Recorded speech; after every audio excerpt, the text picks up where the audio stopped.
ইয়ামানওয়ালা নবীজির কাছে আসছিলেন। নবীজি দূর থেকে দেখলেন ইয়ামানওয়ালা আসছেন, তাদের গুণ বর্ণনা করলেন। হুম আলিয়ানু কুলুবান ওয়া আরাক্কু আফইদাতান।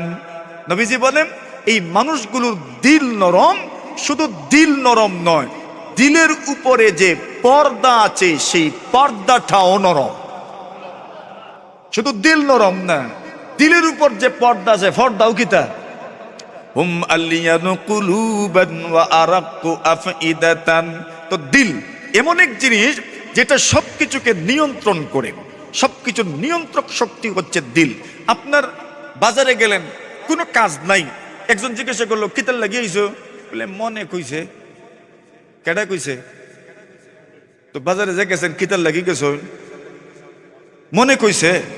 তাহলে আপনার বাজারে যাওয়ার হুকুমদাতাকে মন, হুকুমদাতাকে মন, দিল, কলব। রসুল বলছেন কেউ যদি 40 দিন পর্যন্ত হালাল খাইতে পারে, রসুল বলেন তবে তার লাভ হলো আল্লাহ তার অন্তরটাকে আলোকিত করে দিবে। আলহামদুলিল্লাহ নাহমাদুহু ওয়া নাস্তাঈনুহু ওয়া নাস্তাগফিরুহু ওয়া নু'মিনু বিহি ওয়া নাতাওয়াক্কালু আলাইহি ونعوذ بالله من شرور أنفسنا ومن سيئات أعمالنا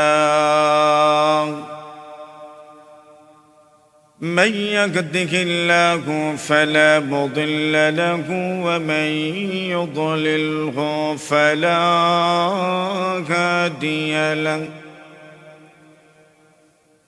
وأشهد أن لا إله إلا الله وحده لا شريك له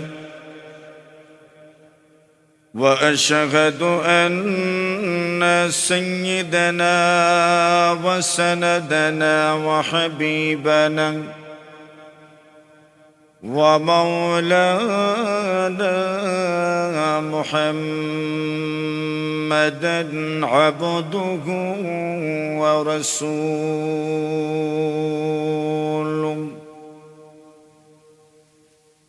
الذي أرسله الله تعالى إلى كافة الناس بشيرا ونذيرا وداعيا إلى الله بإذنه وسراجا منيرا.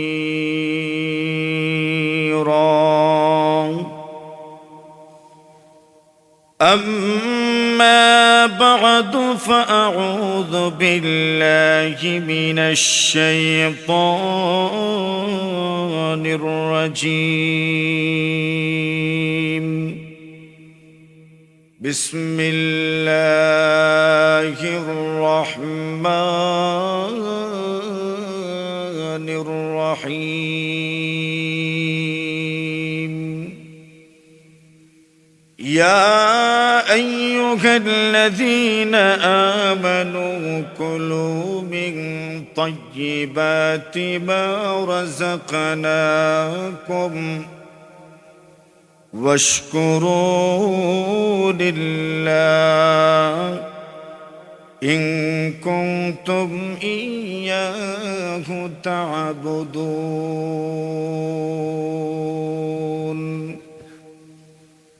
وقال رسول الله صلى الله عليه وسلم إن الله طيب ولا يقبل إلا طيبا.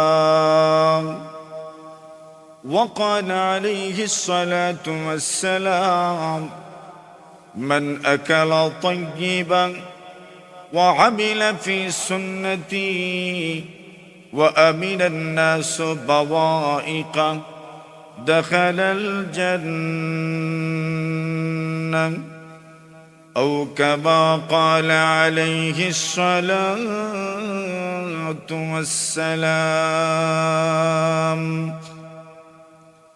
آمنت بالله صدق الله مولانا العظيم وصدق رسوله النبي الكريم ونحن على ذلك لمن الشاهدين والشاكرين والحمد لله رب العالمين صلى الله على سيدنا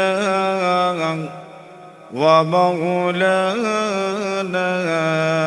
محمد وعلى آله وأصحابه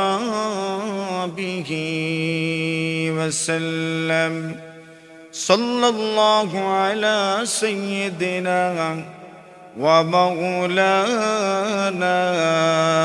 محمد وعلى آله وأصحابه وسلم। তবে হালাল চেনার জন্য হারামের কথাটাও আমাদের বলার দরকার। কেন এক প্রবাদ আছে, অবিদ্যা তাতাবায়ানুল আশিয়া, অনেক সময় বিপরীতটা বললে মূলটা বোঝা যায়, ঠিক না? এজন্য বিপরীতটাও আমাদের আলোচনায় আসার দরকার। আল্লাহ তাআলা সকল ঈমানদারদেরকে সম্বোধন করে বলছেন, ইয়া আইয়ুহাল্লাযীনা আমানু। এর চেয়ে মহব্বত ভরা আর কোন ডাক হতে পারে না।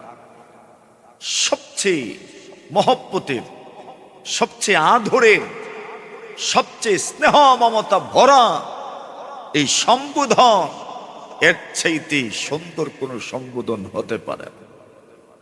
আল্লাহ বলছেন, ইয়া আইয়ুহাল্লাযীনা আমানু, হে বিশ্বাসী বান্দাবান্দি, হে ঈমানদারেরা।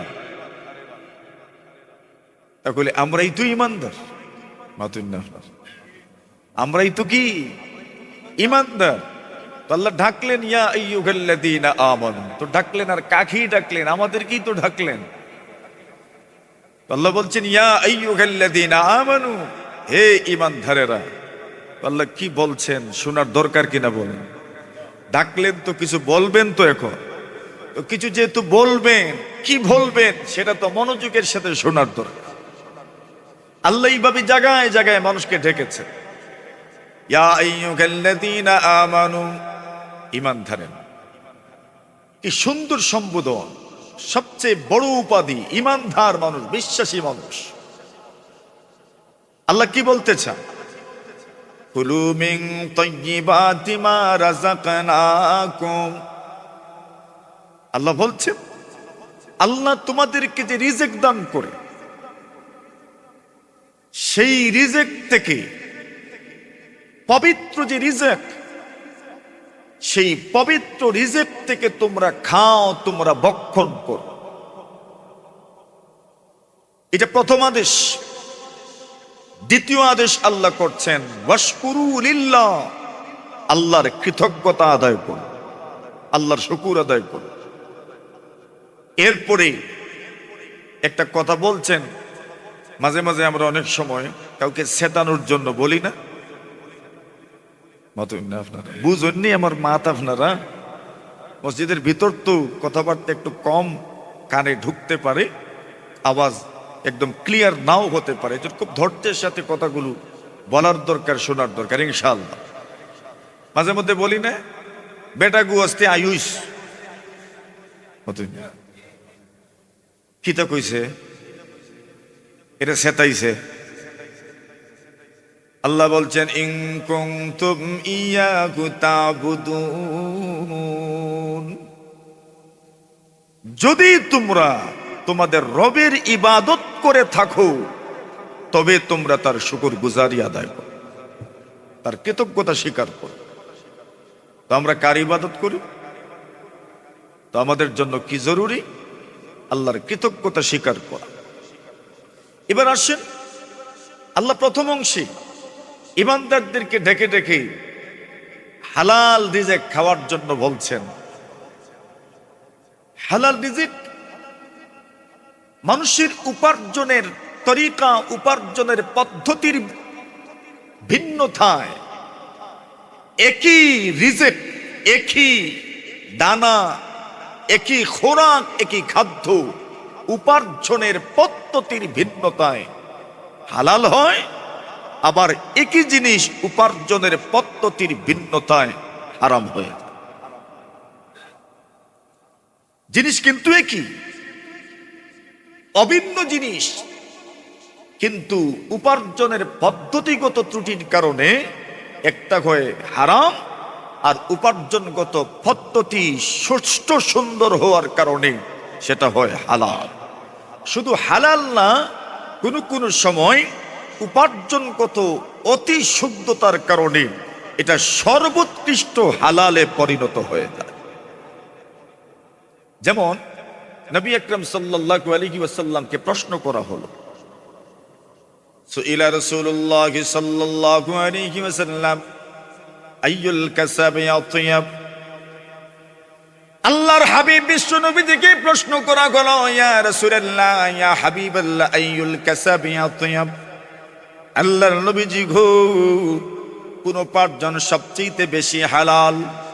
প্রশ্নটা দেখেন, কোন উপার্জন সবচেয়ে বেশি হালাল? এমন উপার্জন, যে উপার্জন শুধু হালাল নয়, যে উপার্জন সবচেয়ে বেশি হালাল, সর্বোচ্চ হালাল, সবচেয়ে বেশি উৎকৃষ্ট, সবচেয়ে পিওর হালাল কোন উপার্জনটা আপনি একটু যদি বলে দিতেন। আল্লাহর নবীজি বলেন, সাহাবীরা রে আমার, সর্বোৎকৃষ্ট হালাল জিনিসের ব্যাপারে প্রশ্ন করেছো, নবীজি জানায় দিলেন, কাসাবুর রাজুলি বিয়াদিহি ওয়া কুল্লু বাইইন মাবরুর। নবীজি বলেন, এর সাহাবীরা আমার, একজন মানুষ নিজের হাতের মাধ্যমে যা উপার্জন করে, যা কামাই করে, নবীজি বলেন সেই উপার্জন গুলো সবচেয়ে পিওর হালাল উপার্জন, মানুষের হাতের কামাই। এক, দুই নম্বরে বললেন ওয়াকুল্লু বাইইন মাবরুর, সততার সাথে যে ব্যবসা করা হয়, নবীজি বলছেন সেই সততাপূর্ণ ব্যবসা সর্বোৎকৃষ্ট হালাল। সুবহানাল্লাহ। সততাপূর্ণ ব্যবসা, এটা শুধু স্লোগানে থাকলে হবে না। সব ব্যবসায়ী তো স্লোগান দেয়, সততাই আমাদের মূলধন। সততাই আমাদের কি? সবাই তো স্লোগান দেয় সততাই আমাদের মূলধন, কিন্তু এই ব্যবসার আড়ালে কত ধরনের প্রতারণা আছে সেটা তো আপনারা জানেনই। নবী আকরাম সাল্লাল্লাহু আলাইহি ওয়াসাল্লাম এমন কিছু মানুষের ব্যাপারে অত্যন্ত কঠিন শব্দ প্রয়োগ করেছেন। নবীজি বলেন, সালাসাতুন লা ইয়ানজুরুল্লাহু ইলাইহিম ওয়া লা ইউকাল্লিমুহুম ওয়া লা ইউযাক্কিহিম ইয়াউমাল কিয়ামাহ। আল্লাহর হাবিব বলেন, সাহাবীরা আমার, তিন ধরনের মানুষ এমন আছে যে মানুষগুলোকে কিয়ামতের কঠিন ময়দানে আল্লাহ পাক রব্বুল আলামিন এদের সাথে কথা বলবেন না, আল্লাহ তাআলা তাদের দিকে তাকাবেন না, আল্লাহ তাদেরকে গুনাহ থেকে পাক করবেন না, গুনাহ থেকে পবিত্র করবেন না। এই মানুষগুলো কারা? নবীজি জবাব দিলেন, এই মানুষগুলোর মধ্য থেকে প্রথম নম্বর এমন একজন মানুষ, আল মান্নানুল্লাযী লা ইউতি ইল্লা মান্না। নবীজি বলেন, এমন মানুষ যে দান করলেই খুঁটা দেয়। আসেনি? দান করলেই কি দেয়? খুঁটা দেয়। নবীজি বলছেন, এমন মানুষের সাথে আল্লাহ কথাও বলবেন না, কিয়ামতের দিন তাকাবেনও না, আল্লাহ তাআলা এদেরকে গুনাহ থেকে পবিত্রও করবেন না। এক। দুই নম্বর, ওয়াল মুসবিলু ইজারা। নবীজি বলেন, যারা তাদের কাপড়, যাদের প্যান্ট পাজামা লুঙ্গি টাকনুর নিচে পরিধান করে। তিন, আল মুনাফিকু সিলাতাহু বিল হালিফিল কাযিব। নবীজি বলেন, যে মানুষ তার পণ্য বিক্রি করে মিথ্যা কসমের মাধ্যমে। কিসের মাধ্যমে? মিথ্যা কসমের মাধ্যমে যে তার পণ্য বিক্রি করে, ইজাত মানুষ সমাজে নাই মনে হয় না? আছে। মিথ্যা কসমের মাধ্যমে যার পণ্য বিক্রি করে, নবীজি বলেন আল্লাহ কিয়ামতের দিন তাদের দিকে তাকাবেন না, তার সঙ্গে কথা বলবেন না, আল্লাহ তাআলা তাকে গুনাহ থেকে পবিত্র করবেন না। কেন? অপরাধ কি? অপরাধ হলো কসম তো করলুই, তাও মিথ্যা কসম করলু, এটা একটা গুনাহ। আর এই মিথ্যা কসমের মাধ্যমে অন্য মানুষ তার প্রতারণার শিকার হলো, এটা আরেক ধরনের অপরাধ। এমন মানুষ সমাজে আছে তো। আচ্ছা, নবীজির আরেক হাদিস শুনেন। আবু হুরায়রা রাদিয়াল্লাহু তাআলা বলেন, মাররা রাসূলুল্লাহ সাল্লাল্লাহু আলাইহি ওয়াসাল্লাম আলা সবরাতি তাআম। একদিন নবীজি বাজারে খাদ্য বিক্রেতার পাশ দিয়ে গমন করছেন, খাদ্যের স্তূপ লাগানো আছে। নবী আকরাম সাল্লাল্লাহু আলাইহি ওয়াসাল্লাম খাদ্যের মধ্যে ভেজাল আছে কিনা এটা বোঝার জন্য খাদ্যের ভিতরে, স্তূপের ভিতরে হাতটা ঢুকাইলেন। ফাআদখালা রাসূলুল্লাহ সাল্লাল্লাহু আলাইহি ওয়াসাল্লাম ফিকা ইয়াদা। আল্লাহর নবীজি এই স্তূপের ভিতরে হাত ঢুকালেন। ফানালাত আসাবিহু বালালা। আবু হুরায়রা বলেন নবীজি দেখলেন ভিতরের অংশ ভিজা, ভিতরের অংশ আর উপর কি শুকনা। খিতা বুঝে গেছে ভেজাল আসেনি না নাই? আছে। নবীজি জিজ্ঞাসা করলেন, মা হাযা ইয়া সাহিবাত তাআম। আরে ও খাদ্য বিক্রেতা ভাই আমার, এটা কি উপর শুকনা ভিতরের অংশ ভিজা?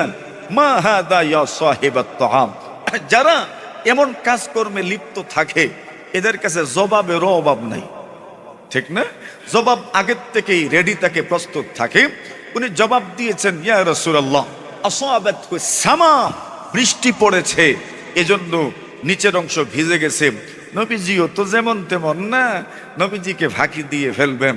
নবীজি বললেন, ফাহাল্লা জাআলতাহু ফাওকা তাআম কাইয়ারাহুন নাস। আরে তো কি হলো, বৃষ্টি পড়েছে, তোমার খাদ্য ভান্ডার ভিজে গেছে, খাদ্যের স্তূপ ভিজে গেছে। ফাহাল্লা জাআলতাহু ফাওকা তাআম, তবে তুমি এটা উপরে না রাখবে, কাইয়ারাহুন নাস, লোকজন দেখবে, পুষাইলে কিনবে, না পুষাইলে কিনবে না। তুমি কেন নিচে রাখলা? প্রতারণা করলা। নবীজি বলেন, মান গাশশা ফালাইসা মিন্না। কেউ যদি ধোঁকা দেয়, কেউ যদি প্রতারণা করে, নবীজি বলেন সে আমি নবীর উম্মতের অন্তর্ভুক্ত হতে পারে। পদ্ধতিগত হারাম জিনিস হালাল, পদ্ধতির কারণে কি হারাম। আচ্ছা আসেন, সর্বোৎকৃষ্ট হালাল নিজের হাতের উপার্জন, নিজের হাতের কামাই, হালাল উপার্জন সততার সাথে যে ব্যবসা করা হয়। এজন্য নবীজি বলেন, আলাইকুম বিত্তিজারা, আল্লাহর হাবিব বলেন তোমরা ব্যবসা করো। ফাইন্না ফিহা তিসআতা আশারির রিজক। নবীজি বলেন, সাহাবীরা আমার, তোমরা ব্যবসা করো, কিয়ামত পর্যন্ত আমার যত উম্মত দুনিয়ার জমিনে আসবে সকলের কাছে আমার বাণী পৌঁছায় দিও। নবী বলেন ব্যবসা করো। ফাইন্না ফিহা তিসআতা আশারির রিজক। নবী বলেন ব্যবসার মধ্যে মানুষের রিজেকের 10 ভাগের 9 ভাগ আল্লাহ ব্যবসার মধ্যে রেখেছে। কত ভাগ? মানুষের রিজেকের সব টোটাল রিজেকের 10 ভাগের 9 ভাগ কোন জায়গায়? ব্যবসা। 9 ভাগই ব্যবসা, আর 1 ভাগ বাকি অন্য সুরতে, অন্য পদ্ধতির মধ্যে বিদ্যমান, আর বাকি 9 ভাগ আল্লাহ ব্যবসার মধ্যে রেখেছে।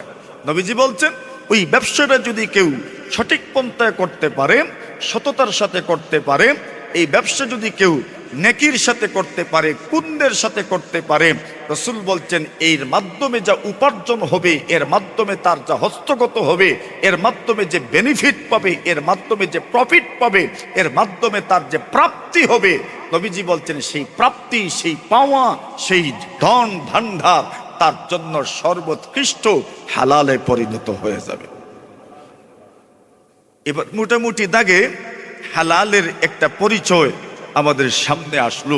এবার আসেন হালালের সুফলটা কি এটা বুঝবো, হারামের কুফলটা কি সেটাও বুঝবো। হারামের কুফল থেকেই শুরু করি, আর এর সাথে হালালের সুফলটাও আমরা বুঝে নিব ইনশাআল্লাহ। রাসূল আকরাম সাল্লাল্লাহু আলাইহি ওয়াসাল্লাম একদিন সাহাবায়ে কেরামদের সামনে বক্তব্য দিলেন। বক্তব্যের একটা পর্যায়ে আল্লাহর রাসূল সাহাবীদেরকে বললেন, ভূমিকা স্বরূপ বললেন, ইন্নাল্লাহা তাইয়্যিবুন, আল্লাহ তাআলা পবিত্র। আল্লাহ তাআলা কি? আমরা তো জোর গলায় বলি আল্লাহর চাইতে পবিত্র আর কেউ নাই, ঠিক না? আল্লাহ সবচাইতে পবিত্র, আল্লাহ পুত পবিত্র, আল্লাহ তাআলা পুত পবিত্র, আল্লাহ তাআলা মহান, আল্লাহ তাআলা পবিত্র, আল্লাহ তাআলা মহান। এটা আমরা স্বীকারোক্তি প্রতিদিন করি, সুবহানাল্লাহ পড়ি, সুবহানাল্লাহি ওয়া বিহামদি পড়ি। এর মাধ্যমে প্রতিদিন আমি স্বীকার করছি আল্লাহ পবিত্র, আল্লাহ মহান, আল্লাহ সবচাইতে বড়। সেই মহান আল্লাহর সম্পর্কে রাসূল বলছেন, ইন্নাল্লাহা তাইয়্যিবুন, নিশ্চয় আল্লাহ তাআলা পবিত্র, ওয়ালা ইয়াকবালু ইল্লা তাইয়্যিবা। তো যিনি পবিত্র উনি কোনটা গ্রহণ করবেন?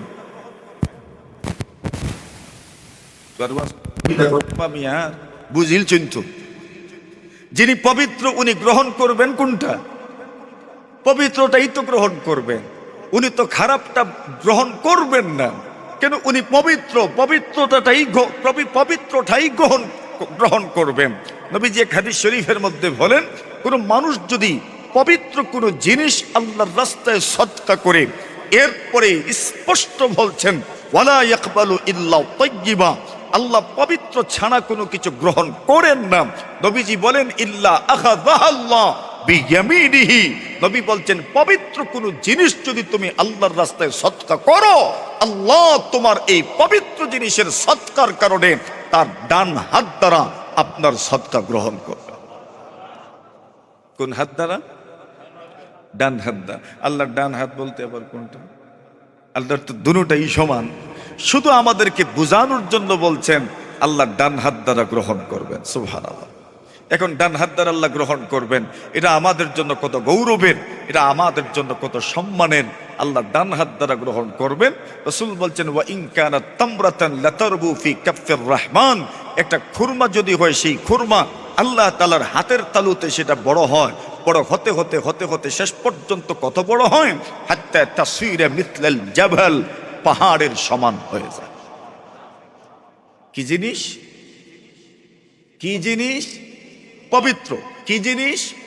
এখন পবিত্রের দুই অর্থ, একটা হলো জাহিরি পবিত্র, বাহ্যিকভাবেও পবিত্র, আরেকটা হলো আভ্যন্তরীণভাবেও পবিত্র। বাহ্যিক দৃষ্টিতে পবিত্র মানে এটা পচা নয়, গলা নয়, ফাড়া নয়, টুটা নয়। অতএব আপনারা কথা বুঝছেন নি? আপনি দান করবেন আল্লাহর রাস্তায়, তো ভাড়া নোট দিবেন না? বালা নোট হইতো, বালা নোট হইতো, ভাড়াটা দিলেন তো আপনি তো পবিত্রটা দিলেন না। আচ্ছা, আপনি দিবেন তো পচাটা দিবেন না ভালোটা দিবেন? ভালোটা দিবেন।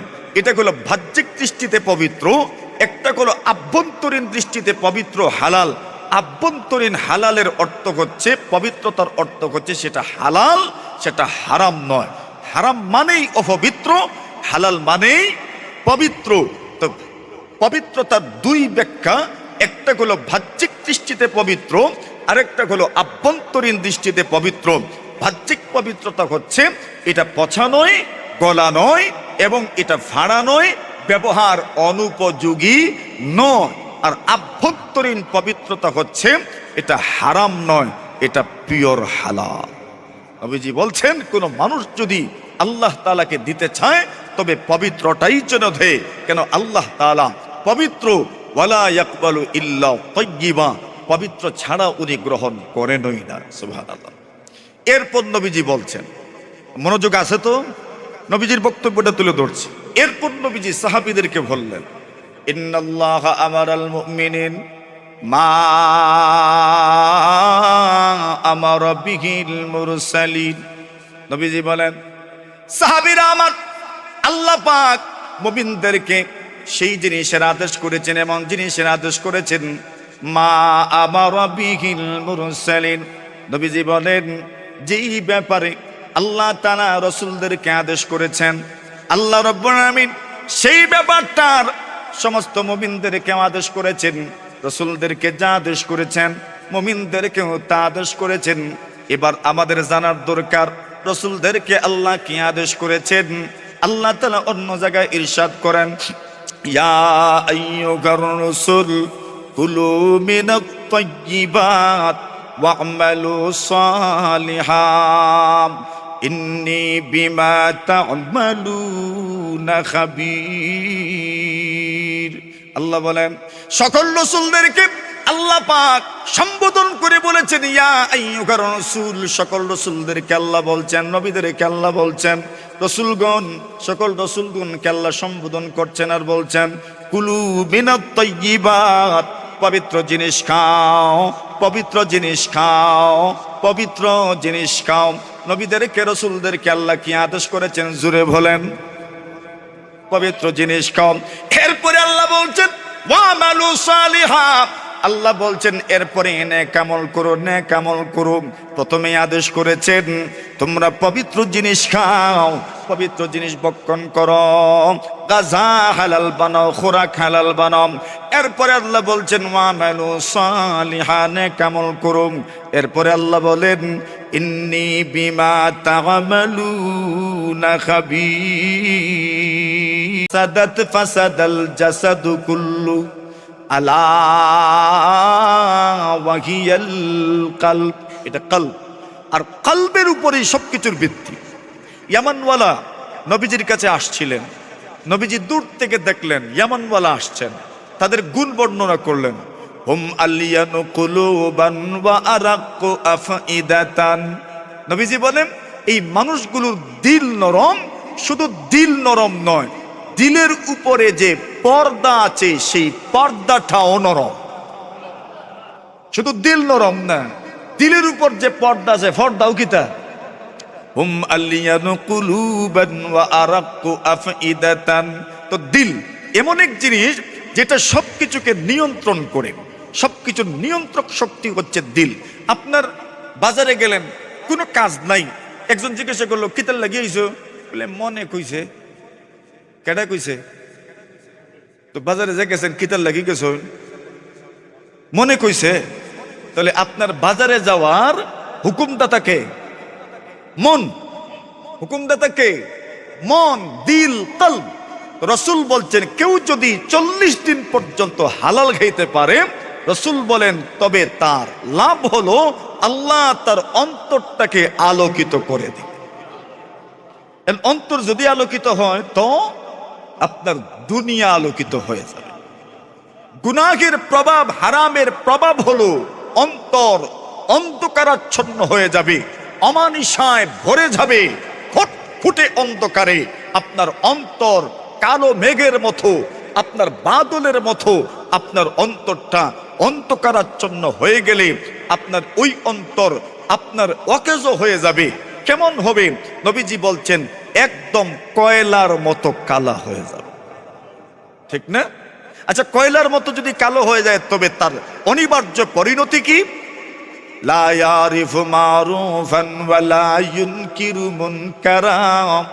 নবীজি বলছেন ওই লোকের কাছে আর ভালো ভালো মনে হয় না, মন্দ আর মন্দ মনে হয় না। এটা হাসানি না হুদা কইন অতুন না, এটা ঠিক নেই। যখন অন্তর কালো হয়ে যায়, ভালোটাকে আর ভালো মনে হয় না, মন্দটাকেও কি মনে হয় না? মন্দ মনে হয় না। কেন?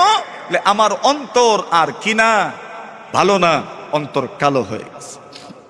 আর যদি অন্তর ভালো হয়, কেমন ভালো? বলে একদম আয়নার মতো ধবধবে সাদা। মনে করেন সাদা কাপড়, মনে করেন সাদা পাথর, এখানে যদি একটা স্পট পড়ে দূর থেকে দেখা যাবে কিনা বলেন? দেখা যাবে। কিন্তু এই অন্তর পরিষ্কার থাকার কারণে, এই অন্তর যদি কোনো মানুষ এই অন্তর বানাতে পারে, তবে এমন অন্তরওয়ালা মানুষের কাছে যারা যাবে, দ্বারস্থ যারা হবে, এই মানুষগুলোও আল্লাহ তাআলার সান্নিধ্য লাভ করতে পারে। আল্লাহর বান্দা একটু উদাহরণ দিছেন, ইদা সাকানাল গাদিরু আলা সাফাইন ওয়াজান্নাবা আইয়ুহাদ্দিকাহুন নাসিমু বাদাত ফিহিস সামাউ বিলাম তিরাইন কাযাকা শামসু তাবদু ওয়ান নুজুমু কাযাকা কুলুবু আরবাবিত তাজাল্লি ইউরা ফি সাফবিহাল সাদাকাল্লাহুল আযীম। আল্লাহর বান্দা বলেন ইদা সাকানাল গাদিরু আলা সাফাইন। উদাহরণ কেমনে দিতাম, ঈদ বৃষ্টি তো মোটামুটি 1 মাস থেকেই হচ্ছে, ঠিক না? এখন এই নদীর নাম কি? এদিকেই তো, এদিকেই নেই, আচ্ছা এদিকে নদী, কুশিয়ারা নদী। এখন তো মনে করেন বৃষ্টির পানি নদীতে পড়ে, পানি ঘোলা, ঠিক না?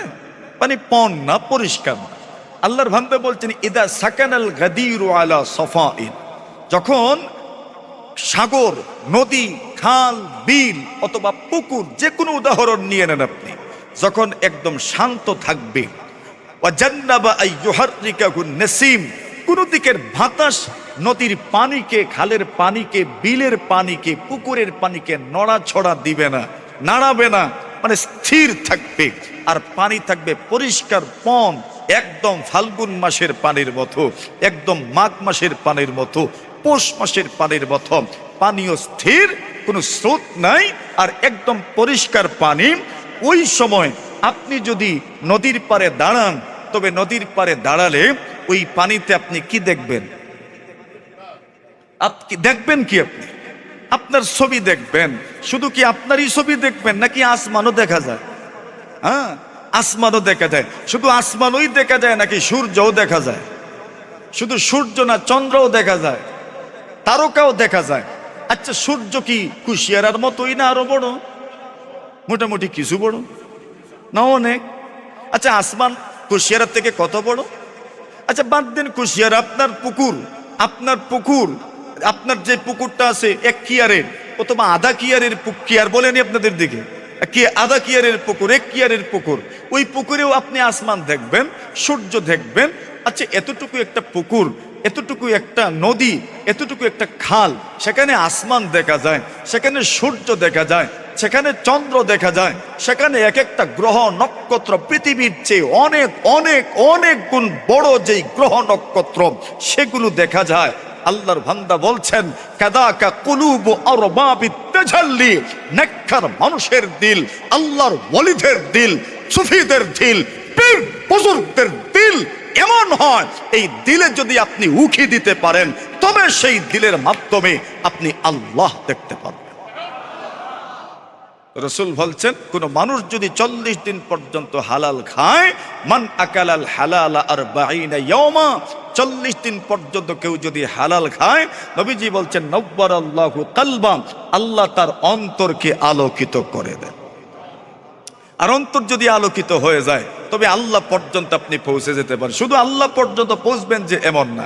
আল্লাহর বান্দা বলে সালহাতু সঙ্গে বুদি দিল খারাশ, সালহাতু সঙ্গে বুদি দিল খারাশ, আজ মোরা এক জমানে খাকে বাস, আজ মোরা এক জমানে খাকে বাস, در بغارا کے شبد سر سبز سانگ، در بغارا کے شبد سر سبز سانگ، خاک شوتا گل بروید رنگ رنگ، خاک شوتا گل بروید رنگ رنگ।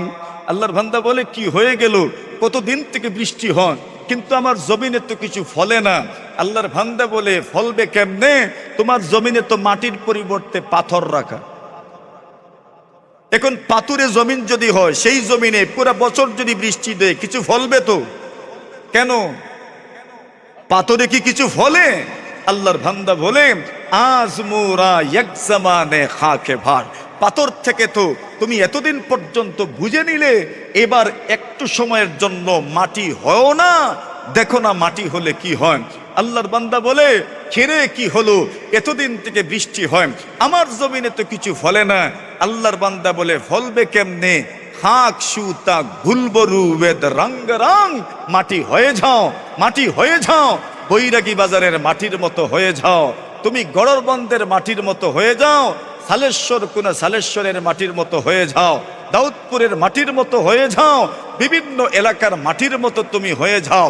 খাক সুতার গুলবরু বেদ রঙ্গ রং, এক জাতের ফল নয়, এক জাতের ফসল নয়, বিভিন্ন রঙের, বিভিন্ন রূপের, বিভিন্ন কিসিমের, বিভিন্ন রকমের, বিভিন্ন ধরনের ফল ফসল তোমার থেকে উৎপাদিত হবে। ঠিক এমনি ভাবে যদি তোমার দিল মাটির মতো হয়ে যায়, তবে তোমার দিল থেকে, তবে তোমার দিলের মাধ্যমে, তবে তুমি এই দিলের অধিকারী মানুষের মাধ্যমে সমাজের মানুষ সর্বদিক থেকে উপকৃত হবে, সব লাইনে উপকৃত হবে, সব গুণ আল্লাহ তোমার থেকে প্রকাশ করবেন। সমাজের সব শ্রেণী পেশার মানুষ তোমার মাধ্যমে উপকৃত হবে। কেন? তোমার দিল পাথর নয়, তোমার দিল হইল, জুড়ে বলেন, তোমার দিল কিসের? মাটির দিল। মাটির দিল বলো তো। রসুল বলছেন যদি কেউ হালাল খাইতে পারে কতদিন? 40 দিন। তবে তার ফায়দা কি? কি আলোকিত হবে? দিল আলোকিত হবে, মন আলোকিত হবে, অন্তর আলোকিত হবে। এরপরে বলছেন ওয়া আজরায়ানা বিআল হিকমাতি মিন কলবিহি আলা লিসানি। নবীজি বলেন কোন মানুষ যদি 40 দিন পর্যন্ত হালাল খেতে পারে, আল্লাহর হাবিব বলেন অন্তরটা যেমন আলোকিত হবে। ওয়া আজরায়ানা বিআল হিকমাতি মিন কলবিহি আলা লিসানি। নবীজি বলেন অন্তর আলোকিত, এই অন্তরওয়ালা মানুষের মুখ থেকে এমন এমন কথা বের হবে যে কথার মাধ্যমে সমাজের মানুষ উপকৃত হবে, কোনো মানুষ তার মনে কষ্ট পাবে না। ঠিক কিনা? নবীজি বললেন অন্তর যদি আলোকিত হয়, তোমার জবান থেকে আল্লাহ ইলম মারিফত জ্ঞান বিজ্ঞানের কথা আল্লাহ আপনার জবান থেকে একদম ঝর্ণার মতো প্রবাহিত হবে। যখনই বলবেন, যখনই মুখ খুলবেন, তখন ভালো কথাই বের হবে। কিছু মানুষ তো এমন মুখ খুললেই জাজালাই লায় মাতুন না, ঠিক নেই। আল্লাহর বান্দা এই জন্য বলছেন ইহফাজ লিসানাকা আইয়ুহাল ইনসান লা ইয়ালদাগান্নাকা ইন্নাহু সুবান কাম ফিল মাকাবিরি মিন কাতিলি লিসানিহি কাম ফিল মাকাবিরি মিন কাতিলি লিসানিহি কানাত তাখাফু লিকাআহুল আকরান। আল্লাহর বান্দা বলি দুনিয়াতে কত মানুষ এমন আছে কবরে চলে গেছে, কিন্তু জীবিত থাকতে এদের কাছে কেউ যেত না। কেন যেত না? শুধু জবানের ভয়ে। ঠিক না বে ঠিক? তো বলছেন তোমার দিলটা নরম হোক। দিল নরম হবে কখন? হালাল যখন খাবেন দিল নরম হবে। আচ্ছা আসেন, এখন দিল যে আলোকিত হয়, এই আলোকিত দিলের মাধ্যমে আল্লাহ তাআলা আপনার মাধ্যমে জ্ঞান বিজ্ঞানকে খুলে দিবেন। ছোট্ট এক ঘটনা আপনারা অনেকবার শুনেছেন, সেই ছোট্ট ঘটনাটা আমি আপনাদের সামনে পুনরাবৃত্তি করতে চাই। ইমাম আহমদ বিন হাম্বল রহমতুল্লাহি আলাইহির নাম শুনছেন না আপনারা? হাম্বলি মযহবের ইমাম, যুগশ্রেষ্ঠ মুহাদ্দিস, যুগশ্রেষ্ঠ মুফাসসির, যুগশ্রেষ্ঠ মুহাররিখ, যুগশ্রেষ্ঠ ইতিহাসবিদ হযরত ইমাম আহমদ বিন হাম্বল নওয়ারাল্লাহু মারকাদা রাহিমাহুল্লাহু তাআলা। জেনারেটরের তেল শেষ মনে হয়, একটু কষ্ট হবে আপনারা, মাত্র কয়েকটা মিনিট, এরপরে ওনারা আবার ব্যবস্থা করবেন। কিছু করার নেই আজকে আমাদের, ঠিক না? একটু কষ্ট হোক আপনাদের, কষ্টটা করে নেন। আল্লাহ তৌফিক দান করুন, বলেন আমিন। আপনাদের জন্যই তো এই আয়োজন।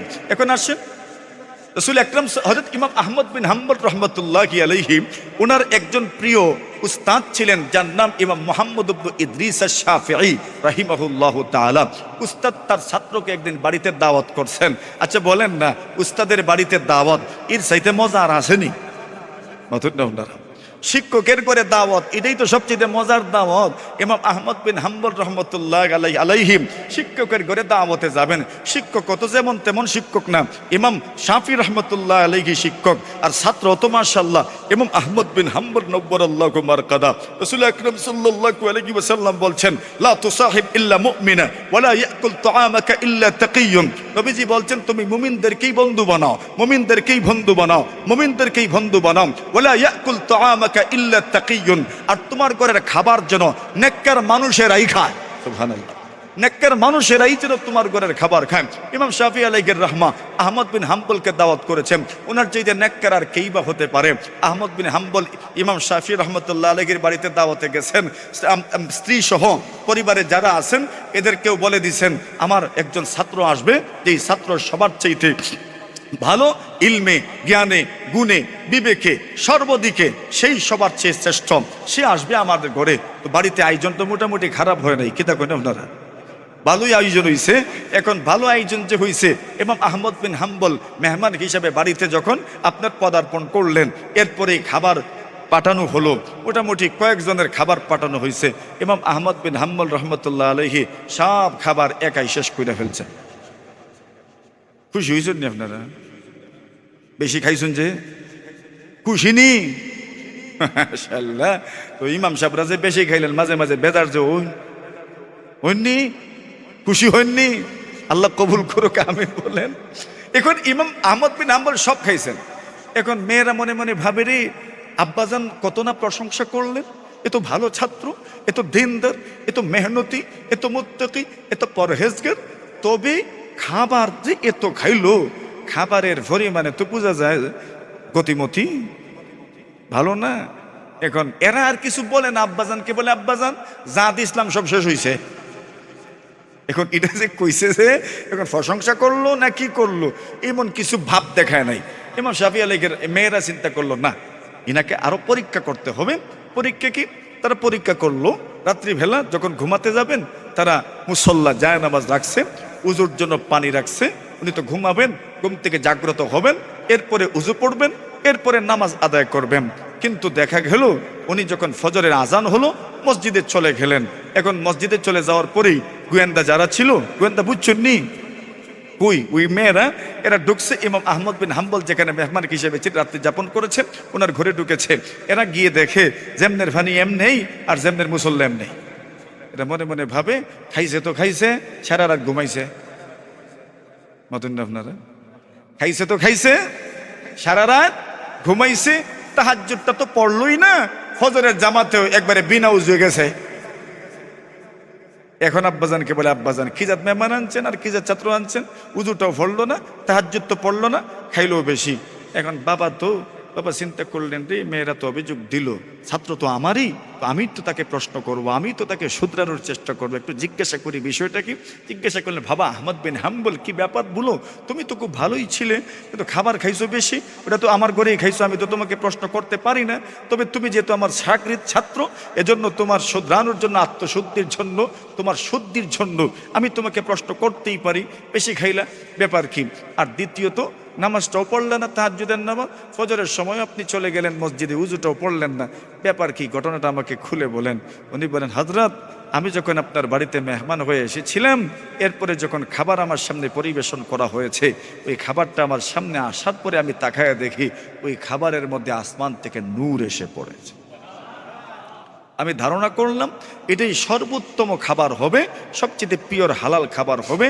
আমার খাবার তেমন কোনো অভ্যাস নাই, কিন্তু নিয়ত করেছিলাম যেই পরিমাণ খাবার আমার সামনে এসেছে একটাও ফেরত দিতাম না। আর মোটামুটি আমি সফল, মোটামুটি আমি কি সফল, মানে পুরা খাইছি। তবে মজার ব্যাপার হইল, আরো যদি দিতেন এটাও খাইলাম না। কেন? আমি সর্বোচ্চ চেষ্টা করেছি এই হালাল খাবারটা যেন আমার শরীরের অংশ হয়, এই হালাল রিজিকটা যেন আমার শরীরের অংশ হয়। কেন? হালাল যদি আমার শরীরের অংশ হয়, এই শরীর জান্নাতে প্রবেশ করবে।